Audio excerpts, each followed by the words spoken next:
on tonight. Of course, our co-host, Bishop Andy C. Luter. We're going to turn it over to him. He's going to welcome us and do what he does. Good evening, beloved. Bishop Andy C. Luter here of the Hollywood Folk Gospel Baptist Cathedral, located at 3504 Great Neck Road in the Hamlet of North Miami. I'm delighted to be in the presence and company of Bishop Stephanie Riddle Green of the Joshua Baptist Cathedral of Green Lawn, New York. You're listening to the Bishop's Roundtable right here at WGBB, 1240 AM. We have a wonderful hour prepared for you, our guests tonight. But before I do so, I imagine that our audience is anxiously waiting to hear our perspective and our opinion on the leading news item that's in the news cycle today, yesterday, day before yesterday, all the way to Thursday of last week. And it obviously has to do with the death and demise of Michael Jackson. There are so many perspectives and so much of what is going on. Just prior to coming to the studio tonight, I was watching CNN, and Reverend Al Sharpton was on, and he made a brilliant point, insightful and profound.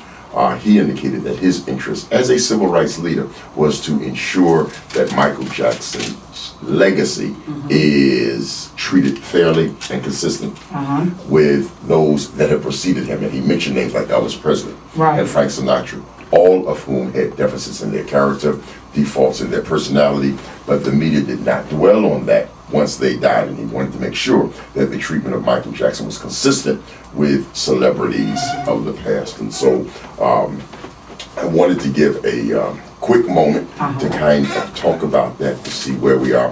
I think Michael Jackson represents so much. He is an obvious icon, having broken the racial barrier at MTV, a humanitarian. Many people forget that he raised major funds with We Are the World project, and his humanitarian efforts certainly outweigh and outshine much of the negativity that is surrounding his death. I have been guilty, Bishop, and let me just kind of go here, and I'm anxious to get your reaction and response to this. I have been guilty of some journalism earlier this week, writing for Gospel Today magazine. I released an article on Monday that was a repeat of a Facebook posting by Mary. And Mary indicated that she had been in touch with Sandra and Andre Crouch, and that just 2 weeks prior to the death of Michael Jackson that they had met with him, and there was the suggestion that there was a conversion experience and that they had led him to Christ. I printed that in Gospel Today, and of course it generated a great deal of response, a great deal of activity, only to have Sandra Crouch the very next day to come out on her Facebook page and indicate that that was not true, that they indeed did meet. Michael Jackson was interested in utilizing their choir in his next music project, but there was no conversion experience per se.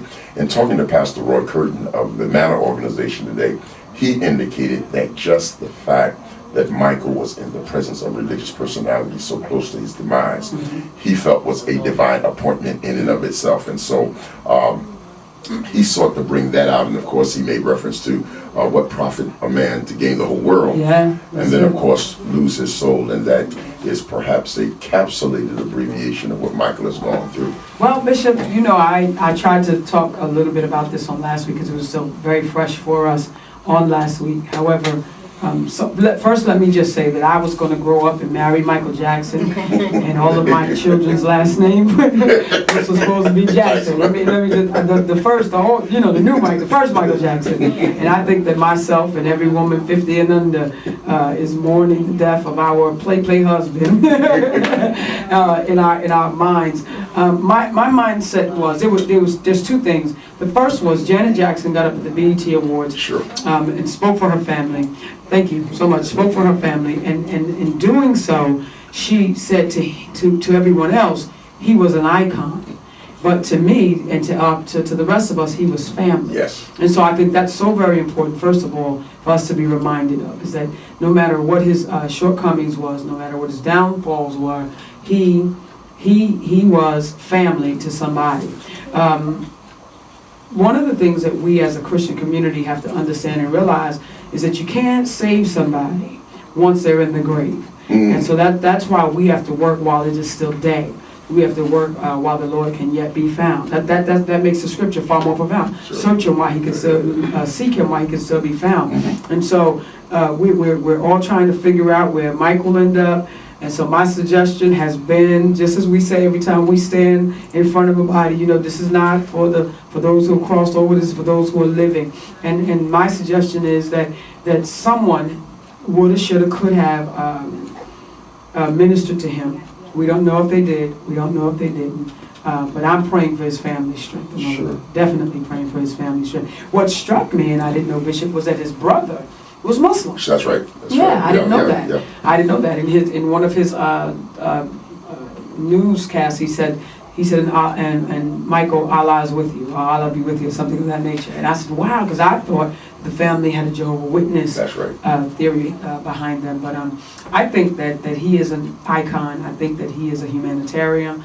I think that he changed and did it. What nobody knows is that he was in the Guinness Book of World Records for donating the most charitable funds. Wow. He's donated the most charitable funds in the world. Wow. Yeah, to different charities. And so I think that's awesome. I think that his downfalls were his downfalls between him and God.